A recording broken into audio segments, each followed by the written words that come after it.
It is Friday, June 15th, 2018, and this is 3000 NFL Mock Draft. I'm Kenneth Arthur with fieldgoals.com, and with me as always is Rob Staten of SeahawksDraftBlog.com. On 3000 NFL Mock Draft, traditionally for the last few years, we've always talked about the draft, and that has never changed, and it's not changing necessarily today. We've also talked about the Seattle Seahawks because we both run Seahawks websites, and that's the team that we follow, and usually that is the team that the listener is listening for. So nothing is changing in that respect, though. You know, I think I have heard the listeners and the people who've made comments on iTunes or whatever say that what they really like is me and Rob talking about Seahawks or the draft and whatever, and less so do people like when it's just me. So, just want to make sure that people know that, there's going to be more of a focus on some of that going forward, and 3000 NFL Mock Draft will basically be the flagship of the show moving forward, and that won't change today, as today we're going to talk about, well, the thing that you can look forward to is a lot more Seahawks talk on 3000 NFL Mock Draft. And with that, it's June 15th, as I said at the top of the episode. I'm always giving out the date at the top of the episode because I like to use it as a placeholder, a reminder that if you're listening to this show in the future for whatever reason, it's just like, what is that point in time? Because teams change so often, and the Seattle Seahawks are no exception. And this offseason is a highlight of how much change can happen to an NFL team. Some of the key components are the same, and a lot of the key components are gone, and new players have come in. And to keep those things the same, while the offensive coordinator and the defensive coordinator and many of the star players on defense and some of the weapons on offense are gone, the Seahawks are trying to hold together some of those core pieces. They're not having a problem with Russell Wilson or Bobby Wagner or Doug Baldwin or KJ Wright. But they are having an issue with Earl Thomas, who is announcing, who has announced recently that he wants to hold out. We're going to get to some Russell Wilson talk later on in the episode, but opening it up with Rob, the situation with Earl Thomas, he's seen as a member of the Seahawks since 2010 as the second pick of Pete Carroll and John Schneider ever for this organization. Earl Thomas has seen it all, and he's seen Marshawn Lynch hold out. He's seen Michael Bennett hold out. He's seen Cam Chancellor hold out. And now he is, ready to hold out with 1 year left on his deal, not ready to go into camp and, participate at the risk of perhaps, something happening to him, or just feeling that he doesn't have to do something this year in order to earn more years of a contract later down the line, that he's already earned it with his play on the field. But Rob, I know you have your opinion on. I know you have your opinion on Earl Thomas. But what's your opinion right now in the situation of Earl Thomas holding out and announcing that he's not going to participate in team activities until he's taken care of in the way that he believes he needs to be taken care of? Well, before I say what I'm going to say, I want to clarify that I have absolutely no issue with what Earl Thomas said in Dallas. I know some people do, but I don't. And the other thing is that I just love Earl Thomas as a player. I've thoroughly enjoyed watching his career in Seattle, and I hope that continues. That said, I think that Earl Thomas's holdout is a complete waste of time, and in his case, a waste of money as well. Unless he's simply not bothering with minicamp, in which it's just an unnecessary piece of posturing, or he wants to force a trade. And you can only hear crickets from the rest of the league because nobody seems to be interested in paying him what he wants and giving up a reasonable pick to actually make the trade. And if it was just a case of, I'm not bothering with minicamp, but I'll see you in training camp, I don't think he would have put the statement out that he did on social media, where he's essentially saying that because of the last 8 years and because he wants some kind of long-term security to know where he's going to be for the next few years, that he has deserved that. It doesn't sound to me like this is just a, hey, I'll see you in July and August and we'll leave it at that. So I think it's something a little bit more serious than that. But I just think it's a waste of time. He's 1 year away from free agency when he'll have the opportunity to go wherever he wants. The Seahawks don't have to do anything right now because he is contracted for 1 more year. So what is anybody actually gaining from this? Does it feel necessary to make a point to a team that has already made him the highest paid player at his position once, that has drafted him with a number 14 pick, a very high first round pick there, and given him the opportunity to win a Super Bowl? Is it just because, is it an ego thing because they paid third contracts to Cam, to Marshawn Lynch, to Michael Bennett, and Earl thinks, well, what about me? You paid all those guys and now it's my turn. I just think it's a complete waste of time. That isn't, he's not going to be able to force a new contract out of this. And unless somebody actually makes the deal that they've not made so far, and I think from his point of view, if he was expecting someone to make a trade, they would have probably done it before the draft. They didn't. You know, why is it going to happen anytime soon? And nothing seems to be any closer in that regard. So I don't really know what he's gaining from this. I don't think the Seahawks are gaining anything from it. It's a distraction. It's something that will get talked about rather than football, which for me has been an issue for the last couple of years for the Seahawks. There's just been so many press conferences where Pete Carroll's being asked about one thing or another, and it's not, you know, a football related topic. And I think that there has been maybe some distractions with this team. And I just sincerely hope, Kenny, that this isn't going to be another one. You know, I do think if you would, you know, want to clarify maybe too on the point of the pointlessness of holding out. You know, from what I understand, some of the holdouts in NFL history, you know, there was a notable holdout for the 1985 Chicago Bears. And I think, you know, there was a player that missed, I think, the whole season. I'm drawing a blank on which player that was. And they are regarded by some as the greatest team of all time. Emmitt Smith held out and missed 2 games in 1993, right after the Cowboys won the Super Bowl. Missed 2 games, got a new thing in his deal, I believe, and then came back and they won the Super Bowl. And then, you know, to me, it's like holding out versus not holding out. Do you think that it really does affect the team? Because there are also examples where, you know, the team says, look, we're a professional organization. We know that whether you were holding out or not, there's always the possibility that any player on our roster could get injured and miss time anyway. So we always have to be prepared to play without you. So how do you think the Seahawks will deal, just like they did when Cam Chancellor held out for 2 games a few years ago? How do you and they did lose those 2 games. I don't know how much Cam Chancellor would have made a difference, but how much do you think it affects the Seahawks if the Earl Thomas holds out for the preseason? You know, there and by, what does it mean for Tedrick Thompson and Delano Hill or whoever else? And how do you think it affects them if it keeps going beyond that? Well, in some cases, it won't affect teams if a player holds out, and in some cases it will. And I think the Cam Chancellor one certainly did impact the Seahawks. I remember the first game of that season, I think, was it Dion Bailey who was playing safety, who fell over, which allowed the Rams to score a long touchdown, which I think ended up tying the game and taking it to overtime from a winning position. The Seahawks ended up losing that game. They lost their next game as well, which is a very difficult one in Green Bay. I'm not sure whether Cam Chancellor's presence would have had much of a difference there. May have done, though. And then when he actually returned, he made the crucial game-winning play, as if to punctuate how much they missed him, when he punched the ball out from Calvin Johnson on the 1-yard line and actually won the game for the Seahawks. So in that case, it did cost the team. And in this case, I think it possibly could, because for 2 key reasons. First of all, the Seahawks are going through a lot of change, and they've got young players in their defensive backfield. And Earl Thomas and Cam Chancellor are the only 2 players who have got the kind of experience back there who can guide this group and lead them. And Cam Chancellor's, I don't think he's been at minicamp because he's making a decision on his future. So Earl Thomas, you know, Tedrick Thompson could really benefit from Earl Thomas's guidance and knowledge right now. Delano Hill could really benefit from Earl Thomas's experience and guidance. They're not receiving that.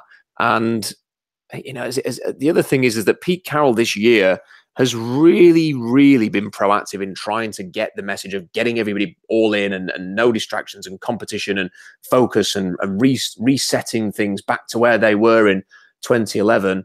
And in 2011, you know, everybody seemed to be buying in and everything was coming together, and you could see this new hungry group.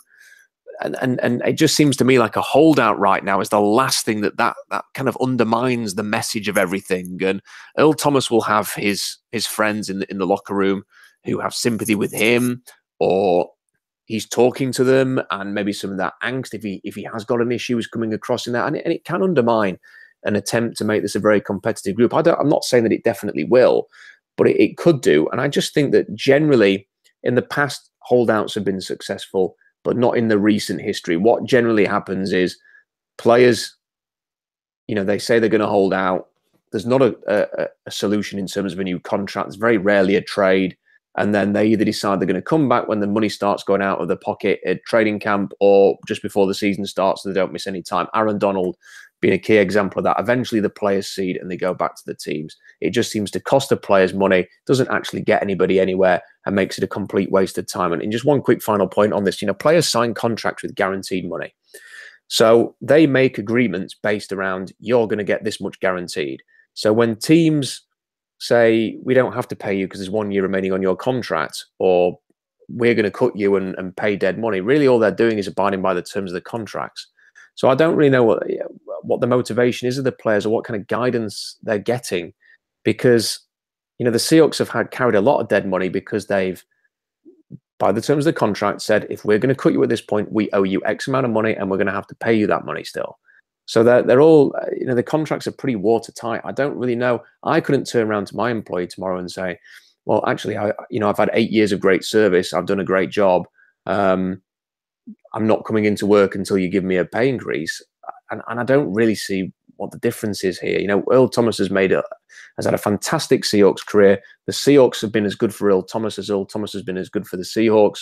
He's 1 year away from being a free agent and being able to decide where he wants to go and maxing his earning potential, because he won't be costing a draft pick. And I think he'd probably be better off coming back to the Seahawks, having a great season, and then hitting the free agency market, because I don't think the inclination from the Seahawks is to franchise him and or to get him tied down to a long-term deal. So if he plays a great year in 2018 again, he could be making the 13 or 14 million that he wants a year by next March. I do feel like maybe to some degree I might be making this person up in my head, but I hear there might be I feel like there could be a person listening that has read my article that I wrote this week about, saying Earl Thomas is not a villain, that wants me to, say some words in his favor. And to that respect of doing that, I do think, I do see the point of the pointlessness and maybe of it, that it's probably not going to work out to his benefit. But I also think, of course, I think it's totally within his rights to decide not to show up, and totally within his rights to opt that for him, he may feel so strongly about it that he would rather not play football than play football on this deal. I don't think that money is an issue for Earl Thomas in terms of whether or not he's going to be okay. I don't think that he necessarily, this is a guy that contemplated not even playing last season, and he did play last season, but he contemplated retiring, giving back some money, probably giving up money, certainly. And I do believe he's seriously considered giving up and quitting the game of football, which is something that everybody has to do at some point if they've played football. And I think he maybe had considered that, and maybe that's something that rings true for him now, that says, if I'm going to play this game, I'm going to play it on my terms. And if my terms say that I'm seeing myself, and it's interesting too in this day and age where there are safeties on the free agent market that are considered starters, not just like they could start, but there are guys on the free agent market right now, 96 so days into free agency, that could be starting safeties in the league right now. Trey Boston maybe being the best of them, Eric Reed and Kenny Vaccaro. I don't know if any of those guys signed while I wasn't watching. I just saw that Chip Kelly was the head coach of UCLA, and I didn't know that. And that happened last November somehow. So I was asleep that day or something going on. So I don't know if any of those guys now he could even have even less leverage than a normal person would normally have. But I do think that it's within his right to not play. I think it's within his right to not show up. I think it's within his right to ask for more money or for a trade. And if he would rather play on this deal for the Dallas Cowboys, I would like Earl Thomas to be on the Seahawks, but I also don't personally mind it if the Seahawks, I think that there are ways for the Seahawks to make themselves better by trading him. And it doesn't even have to necessarily be for a huge haul or some giant, first or 2 first-round picks or anything like that. I think they can get better with the money in the cap room saved, and I think there are ways to get better with players that you already have if the coaching is right. So certainly I believe in sometimes that you can add by subtracting, and I don't know that you're going to get that much better by getting rid of one of the greatest Seahawks of all time and a guy who I think could have as many as 5 or 6 more good years left in the league. I'm definitely not saying that. I'm just reminded of certain teams that, either added a lot of talent and didn't get better, or lost a lot of talent and just showed up and did get better. So there are paths for the Seahawks here, I think, without Earl Thomas. Certainly a path with him, but it'll be interesting to see like how far this path goes if Earl Thomas is holding out and they don't give in, as nobody really expects them to do at this point because of Cam Chancellor. So would you say that you see any scenario? I mean, he does have 1 year left on his deal, and they do negotiate with 1 year left on the deal. What do you think stands in their way right now between just giving him a new contract? Well, the thing that stands in the way is, I think, a couple of things. First of all, they've had bad experiences with third contracts in the past. Michael Bennett, Cam Chancellor, Marshawn Lynch, they've carried a lot of dead money. They've had to be extremely proactive this offseason in order to try and get the cap situation sorted. Again, they've got some big moves coming up in the future. You know, Frank Clark's going to need a new contract if they want to keep him. Dwayne Brown is in the final year of his deal. Tyler Lockett is in the not too distant future. Russell Wilson is going to have to be renegotiated and might end up being the highest paid player in the NFL for a period of time. And these are all things that you have to consider. And when you see Earl Thomas, and you mentioned it, Kenny, you know, he's talking less than 18 months ago about potentially retiring because of an injury that he picked up. Then that, you know, are you willing, and he has had some injuries, are you willing to commit to sort of a 2, 3, 4 year deal? Are you willing to give him the kind of money that's going to make him the highest paid safety in the league? And that's the other issue there. The thing that's going to hold them back is this is the worst, and this is another reason why I find the holdout a bit of a waste of time. He couldn't have picked a worse time to try and make himself the highest paid safety in the league. The safety position seems to me like it's going through the kind of financial regression that the running back position has gone through in recent years, where nobody's really willing to pay a running back big money. You know, Le'Veon Bell's on a second franchise tag, and then the rest. Nobody is paying these free agents and these veteran running backs to start for their team. And I think the same is happening with safety. I mean, there's no reason. Trey Boston is still a free agent. Eric Reid's still a free agent. Kenny Vaccaro is still a free agent. There's no rhyme or reason why those three things exist, that not one of them has ended up signing a contract to play for somebody on a fair deal. You know, we're talking about players that were first-round picks. We're talking about players that were praised for their play not so long ago. I know that the Saints tried to trade Kenny Vaccaro, but he was a really good player in the NFL for a time and now can't get an opportunity somewhere. And I think it's just because they feel they're worth a certain amount and teams are not willing to pay it. If people were willing to pay Earl Thomas $13-14 million a year and wanted to pay him that, they'd have traded for him by now. The best offer the Seahawks got reportedly was a 3rd-round pick during the draft, which they quite rightly said that's not enough. We paid a 2nd and a 3rd-round pick for Dwayne Brown, who was a similar age. I think maybe even a year or two older than Earl Thomas. So, you know, if they're paying that for Dwayne Brown, we want that for Earl Thomas. That's a fair deal for a future Hall of Famer who may well play for another 5 or 6 years, as you mentioned there, Kenny. And no one was willing to divvy it up. So, as far as I can see it, the safety market's shot in terms of finances. As far as I can see it, nobody is willing to trade for him and pay him the money that he wants. As far as I can see it, the Seahawks have been burned with contracts like this. And just because Earl Thomas feels like he's due, it doesn't mean the Seahawks have a responsibility just to pay out for former or past performance. You know, they have to think about the future as well, especially with what they've got coming up. And it just means that we're in a stalemate and there's going to have to be a compromise. The only solution is a compromise of sorts, which is either the Seahawks saying, we'll give you a bit extra money for this year to get you on the field, which could be a possibility. Maybe they just give him a raise for 2018 to break the deadlock and get him on the field, and they can all say it's a win and he still gets to be a free agent next year. Maybe it's an extension that includes 2019. I think that's possibly less likely than even just a pay rise for 2018 to get him out on the field as almost like a golden handshake and then let him go into free agency. Or Earl Thomas has to accept the situation that he's probably not going to get Eric Berry money, that nobody's probably going to get Eric Berry money, that may never happen again for the safety position, or at least not for a few years yet. And if he wants to stay in Seattle, then he's going to have to lower his demands, and someone's going to have to compromise. Yeah, and hopefully, we'll have an update hey, I'd love to have an exclusive update on Earl Thomas. I don't got one today, and I probably won't have one ever, but hopefully there is an update and we can talk about it in the coming months. But, the gut feeling, the bad feeling is maybe because we've seen this happen in the past. And, plus it's going on around the league between Aaron Donald and Taylor Lewan and Julio Jones and a few other guys, and Khalil Mack and Le'Veon Bell, it's going around, and it'll be interesting to see how any of these end. But we also saw current Seahawk Dwayne Brown hold out and miss 8 games, and the Texans didn't care, and they weren't going to give in, and until they were just like, well, we're going to showcase you off for 1 game to the team that you're playing against. So come out here, you'll play. Hopefully you'll help us beat them, and then we'll trade you to them. Then luckily the Seahawks won that game and then got Dwayne Brown like the next day. So it's hard to imagine Earl Thomas getting anything more than a few incentives in his deal or something to give him an incentive to come back this year. But we'll continue to see that.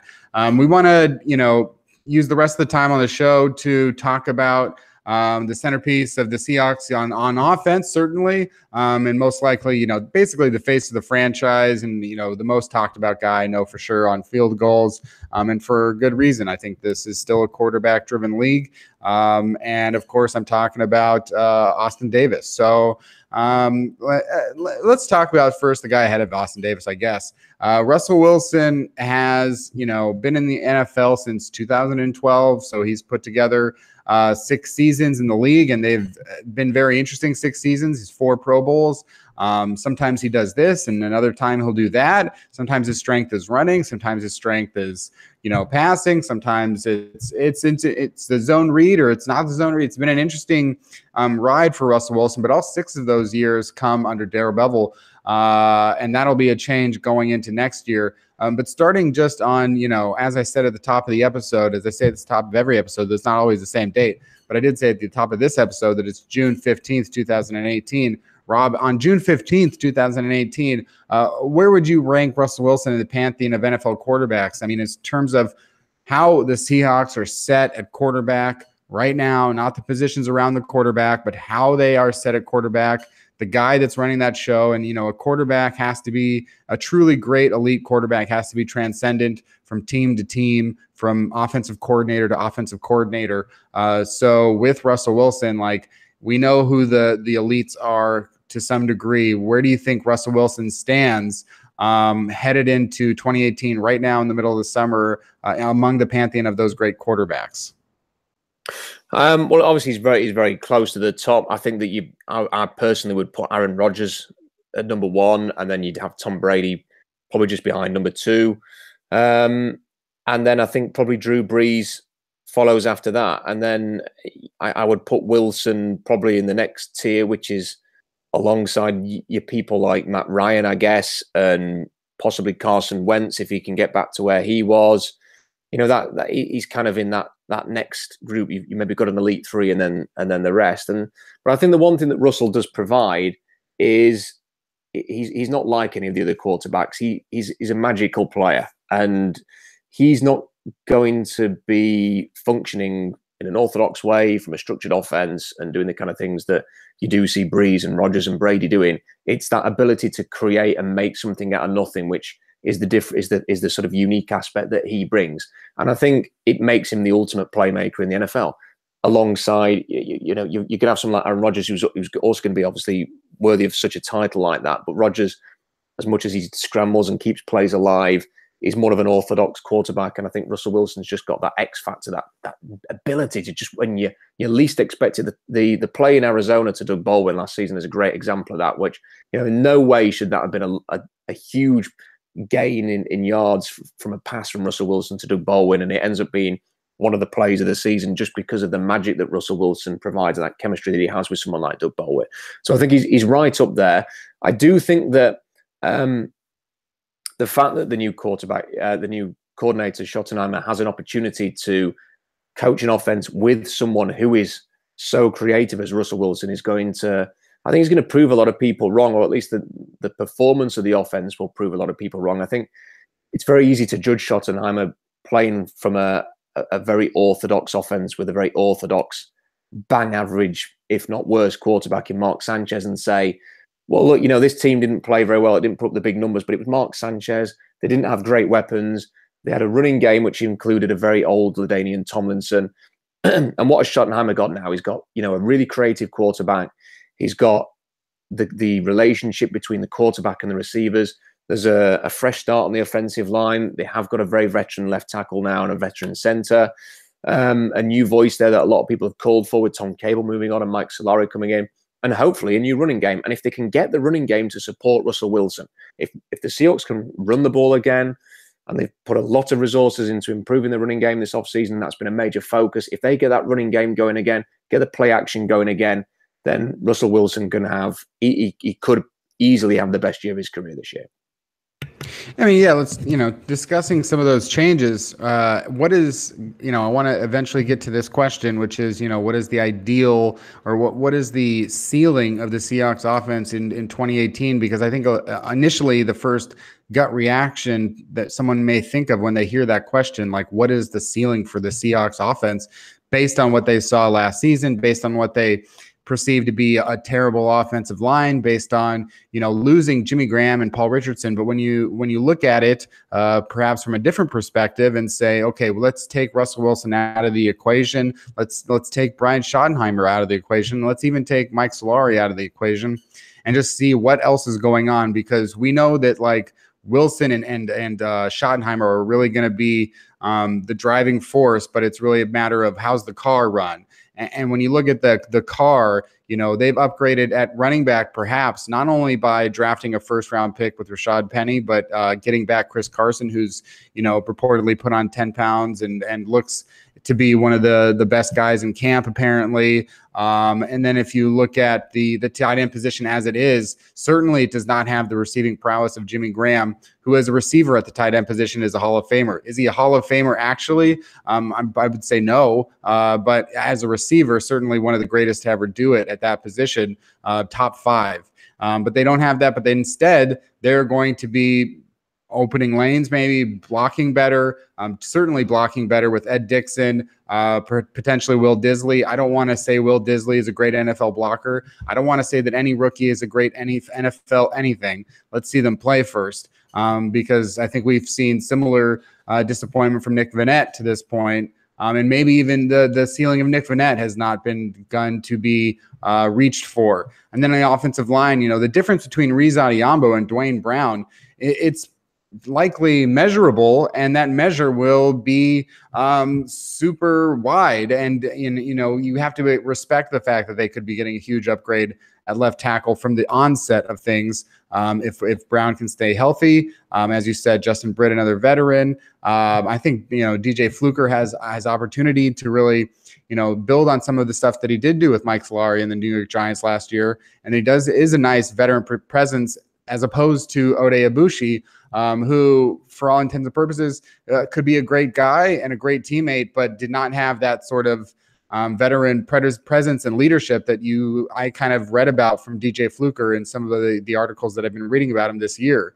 And then on the receiver front, Doug Baldwin and Tyler Lockett were the receivers for Russell Wilson when he went on his tear in 2015.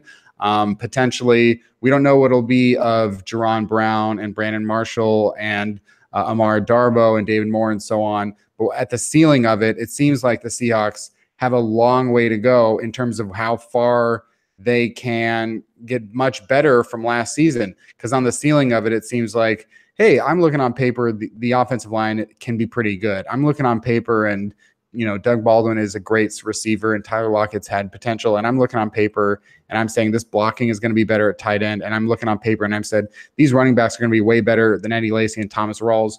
So give me your ideal world of the offense and how likely it is that they could sort of hit that. Could they be a top 3 offense? Yeah, I mean, I certainly think that getting back to the top 5 is possible. I think they were the number 1 offense in 2015. So getting back into a very high position is very likely. I was just looking at where they were ranked on offense per DVOA at the end of last season, and they were ranked 14th. So in the top half for offense last season, despite the fact that they didn't have a running game at any point in the season, is testament to Russell Wilson's ability and the potential of this team. If you add a running game to last year with the number 14 offense, then they're easily going to be inside the top 10 and have got a great chance to be in the top 5. And they have lost Jimmy Graham. They're going to have to replace his touchdowns. My answer to that is yes. There's some scores to make up there. They scored one rushing touchdown last year, just one in the whole season from a running back. Russell Wilson got 2 or 3, but McKissic was the only one who got a running touchdown from the running back group. And that was in a game against Indianapolis, which was pretty much in the bag when he got that score. So even if let's say Penny gets a very modest 4 touchdowns as a rookie, and let's say Chris Carson gets 4, you're pretty much most of the way there to making up the production from Jimmy Graham. And then if Ed Dickson gets a couple of scores, or Will Disley, then you've actually surpassed the production there in terms of numbers.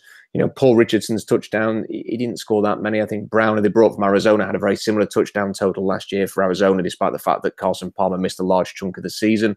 So I'm not too concerned about the lost production there. I think I'm really excited to see what happens, because there is, as you mentioned, quite rightly, Dwayne Brown. The number of times I've read people say they didn't do anything in the draft about the offensive line, but it's completely missing the point that Dwayne Brown was their 3rd-round pick this year. And he came in midway through the season last year. The offense was in a bit of a state. He's now had, a lot more time to spend with his teammates. He's going to have a full preseason. He's going to be integrated into the team and into the scheme. I think that's going to be a huge boost for the Seahawks. So you've got a veteran left tackle. You're hopefully going to have a new running game. You've still got your Wilson, your Baldwin, your Lockett. You've got some tight ends that you like. You've got Brandon Marshall, who's come into it as well, and may be able to provide something if he wins a job.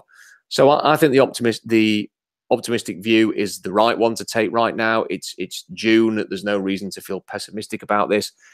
It comes down to this. If the Seahawks were the 14th best offense in the NFL per Football Outsiders last year, with 0 running game, with a shambles of a running game and a terrible offensive line, if Mike Solari and Dwayne Brown can improve the offensive line play, Brian Schottenheimer can improve the running game, they're going to easily be inside the top 10, maybe top 5. Yeah, I think so. And I do also want to say, for somebody out there listening, I believe I've read this on an iTunes comment review left on the podcast. And by the way, please go ahead and leave an iTunes review. I could use more. I'm good with them, even though this one was very negative about me. It was praiseful of you, Rob, and I think that's common, and I understand it. I would give you the same praise, and I would probably give myself the same negative comments. But just saying how that ever since I took over at Field Gulls, I'm very pessimistic or very negative, which is crazy to me, because I feel like I mostly say the things that I just said, which was like, what is the height of the Seahawks offense, that they could be a top 3, maybe even a number 1 offense. I usually try and look at what's good about something, or I usually, at least with regards to the Seahawks, I usually try and look at the silver lining. I think I'm certainly more of a realist than probably a lot of fans, I think, who just want to believe that, like, for example, that that, I don't know, Bradley McDougald is a Pro Bowl safety. I don't know that he is that, or just like Byron Maxwell here. Like, Byron Maxwell is one of the best corners. He just needs to be back in Seattle. I know I'm more of a realist, I think, but I certainly feel like I'm on the height of the realism, where I want to say, like, the most positive outlook, the most shiniest side of the coin for the Seattle Seahawks. And I think that certainly I believe that the Seahawks can win the Super Bowl this year, which I don't think anybody is saying for the most part, unless you're a Seahawks fan. I'm pretty sure nobody is saying that, but I do believe it, because they've got a head coach and a quarterback that's done it recently. They were only there 4 years ago, 3.5 years ago, technically. So I don't see any reason why they can't get back to it. I think the Seahawks last year, when they beat the Philadelphia Eagles, were better than the Philadelphia Eagles, and the Philadelphia Eagles won the Super Bowl. So I certainly think that the Seahawks, even without Michael Bennett and Richard Sherman and Cam Chancellor and Jimmy Graham and Paul Richardson, I think Jimmy Graham could have honestly been holding the Seahawks down for these last few years. And I don't even think that it's because he's a bad player. Like I said, I think he's a great player, but I think that it could have been a distraction from what their goals wanted to be on an offense, and that they became sort of oriented from the flashiness of having one of the greatest, receiving tight ends of all time, but it didn't seem to feel like what they actually wanted to do. And even when it would either be that he could pick up big gains, but he wouldn't score touchdowns, and he wouldn't do anything in the red zone, or he would do nothing in the middle of the 20s. And then last year, he did put up a lot of touchdowns, but overall, I think the Seahawks could be better. Like I said, addition by subtraction. So I'd certainly think that I would take the optimistic point of view on Seattle most of the time. Rob, am I crazy? Am I an optimist or am I a pessimist? No, I'll stick up for you a little bit here, Kenny. We've been doing a podcast together for 3 or 4 years now, and I've never seen you as a pessimist for the Seahawks. I think often in the last couple of years you've offered a positive slant, and I've been the one who's maybe been a little bit more pessimistic. But I think that the key thing is, and I think both of us go in line with this. I don't go looking for negatives, and I don't think you do either. I'm not going to go and find the one stat that says the Seahawks are great either. I'm going to sort of have a look at the situation and sort of call it how I see it. And when I look at a stat that says the Seahawks, according to Football Outsiders, which is a source that I trust, DVOA has proven to be quite a useful tool over the years. When I see that they've got the 14th best offense in the NFL in 2017, and having witnessed the Seahawks offense and known how bad it was running the ball and how it was all on Russell Wilson, I know the potential that is there. It's pretty obvious. I think you're possibly right that, they've got some tight ends now, maybe best fit their scheme. And when you've got Russell Wilson and you've got Bobby Wagner and you've fingers crossed got Earl Thomas and you've got Dwayne Brown, you've got Doug Baldwin, and you've got, a collection of other players, Frank Clark, and you've got a coach who has won a Super Bowl and has won national championships and has proven that he's a very capable coach. You've got to be optimistic about that. I think there has been a bit too much negativity about the Seahawks. I mean, let's look at it this way. I did not enjoy the 2017 season. It was a tough season to watch. It wasn't as enjoyable as previous years in the Seahawks. Seahawks still won 9 games with no running game, a shambolic offensive line, injuries galore to a number of big players. They played the whole year without a decent kicker who missed a number of kicks that could have potentially won them 2 or 3 more games. It was a miserable season, and they still won 9 games. And when I see people projecting 7-win seasons now, I think, well, you did see them last year, didn't you? I mean, how could they be possibly worse than last season with this group of characters? And that's what you're projecting, that they're actually going to be worse than last year to sort of see 7 or 8 wins. So I'm not going to. They could win the Super Bowl. I mean, of course, I don't think they will. I think that the issue that's going to hold them back is the defensive line. I'm not quite sure they've got. I think if you're going to win a Super Bowl, you usually need a quarterback, and you definitely need a running game and a defensive line. And the Seahawks they've got the quarterback. They could have the running game, but you're going to need pass rushers and a rotation of pass rushers that are going to cause opponents trouble in the playoffs, especially if you've not got that home field advantage and you have to go on the road. You're going to need those pass rushers. That's just a proven fact. And I'm just a bit cautious that apart from Frank Clark, have you really got enough there? You've lost Averill and Bennett. Are you going to be able to make up the difference? Are some of these younger players going to step up? Can Dion Jordan stay healthy? There's a question mark there for me. And I think next year's draft, which is heavily weighted to the defensive line, could help them get back to a point where they're real contenders again. This might be a year too early for that. But I expect them to be competitive, and I expect them to win 9 or more games again because, like I said, they won 9 games last year and it was awful. I think there are reasons to be optimistic. They didn't have Richard Sherman and Cam Chancellor for half the year last year. They didn't have Cliff Averill for all but I think it was 3 games. Michael Bennett played injured anyway, so some of the players they've lost they were without anyway. They're hopefully going to have a better kicking situation, better offensive line, better running game, more competitive spirit and edge, less distractions. And if that's the case, then I don't see any reason why they can't, at the very least, match last year's win total and if not, do a bit better.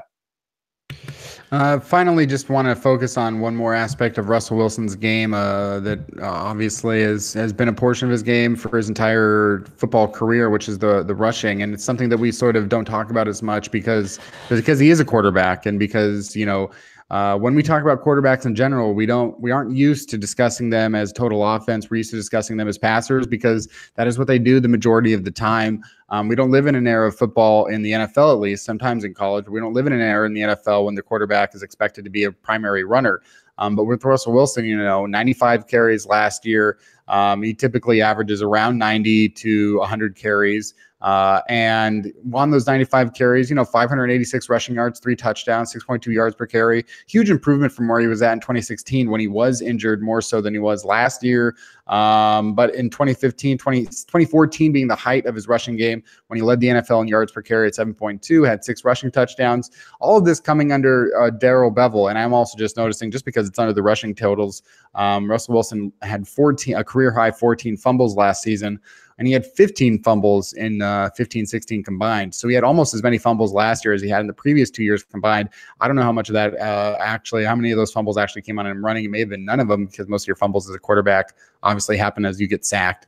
But with Russell Wilson and Brian Schottenheimer, they're, like you said before, Brian Schottenheimer has not worked with a quarterback like Russell Wilson to judge what he will do under Schottenheimer based on Schottenheimer's previous quarterbacks seems a bit foolish. Mark Sanchez and Sam Bradford and whoever it is, I don't remember all the quarterbacks they had in with the Rams, but any of these quarterbacks are not going to have the athletic ability of a Russell Wilson, and nor would you try some of the stuff. You were going to try new things with Russell Wilson, but Schottenheimer is also not an idiot.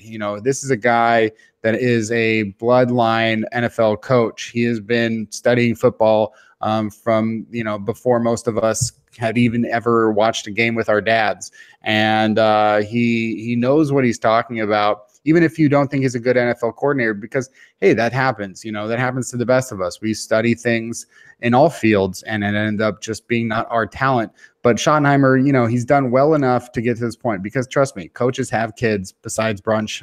Marty Schottenheimer, not the only coach to have kids. But it also worked for the Harbaugh guys, and those are two of the best coaches in professional football and college football. So with that being said, how much do you expect Russell Wilson's running game to be a part of next season? How much of a part of the running game should it be? Do you think that at some point in his career, they need to dial it back and say, you're not a guy that runs the football, you're a pocket passer? Or do you think, like, if he's a pocket passer, he's not quite the same quarterback, he's not as dangerous as you want him to be, because that is an aspect of the game that you want the opposing defense to focus on? Well, I would never want a situation where they're telling him not to run the ball. I think it has to be a feature just because he's so good at it. And listen, I don't think they're going to be doing the read option as much these days. I don't think we'll see that quite as much. It's kind of drifted away from the league after a real burst in 2012. It's not used as often these days, but I think in terms of the scrambling, extending plays, then maybe taking off and making a run, the occasional look, if they notice that the defense is doing something, maybe it is that you can throw in a read option there and he can make a big gain. I always like to see those surprise runs from Russell Wilson, when you're least expecting it and all of a sudden he's kept it, he's taken off, he gets 20 yards, he's very quick, very athletic. And I think you've still got to have that as part of his game, just because it's a huge weapon. It's something that you have that no other team has really got. So I think you have to keep it as part of the game. But ultimately, he's a great passer of the football. For me, the thing that I want to see the most is I want to see the Seahawks running the ball really well. I think a few people pulled up on Brian Schottenheimer saying, he said something along the lines of, we want to be able to run the ball when teams know we're running the ball. And people sort of scoffed at that. And I thought, well, no, that's exactly what I want the Seahawks to be doing. I want them to be able to say, we're going to run the ball, and there's nothing you can do about it. It's third and... the Seahawks haven't been a good 3rd and 1, 3rd and 2, 2nd and 2, 2nd and 1 conversion team in a long time. I'd love the 3rd and 1, the Seahawks just be able to put the ball in the hands of Carson or Penny and just get a first down and just keep the chains moving. We've not been able to do that for a long time. I want to see that again. If we come up against a stat box, I want to see us be able to get a yard and get a push from the offensive line and be able to execute in those situations. I want to see that. I want to see some play action, and if off the back of play action or some of the extended plays, there's a chance for Russell Wilson to run, then great. But I do think they're going to probably rein in the read option a little bit. And apologies for my voice as well, Kenny. It's been a long week, and I think my voice is just about ready to crack. Well, no problem, because I think this is a good place to wrap it. And yeah, good stuff on Russell Wilson today, I think, and certainly Earl Thomas in that situation. And just a reminder of what I said at the earlier in the episode. We want to make 3000 NFL Mock Draft, the flagship podcast of this sort of quote unquote network. It'll just be me and Rob. And if you want to support the show, you can go to patreon.com/fieldgoals. And it is patreon.com/fieldgoals. But any donations that you want to give for 3000 NFL Mock Draft, you can go to that Patreon and donate there. And that is a donation to me and Rob for doing the show and for making the show regularly available and keeping it updated. And we're going to work on we're going to put that money towards some of the production of 3000 NFL Mock Draft, improve some of the, maybe, get back. We used to have an intro song, so we're going to get another, intro song and really, produce the shit out of this thing. So go ahead, and if you want to, you can donate to patreon.com/fieldgoals. Whether you're a Field Goals member or, you like SeahawksDraftBlog.com and you're a regular there, it's all for both Rob and I, and to make the show continuous and better. And if you've been listening these last few years and you like it, you can do that. But, as with any podcast, you can also just listen and enjoy it, and enjoy the fact that people are talking about your favorite team at the cost of, nothing. So that's what you did today, and we thank you for that. You can follow Rob on Twitter, as always, at Rob Staten. Go to SeahawksDraftBlog.com. We are at Field Goals, and you can go to fieldgoals.com. And that's it. This has been another episode of 3000 NFL Mock Draft. Come back next week for a brand new draft.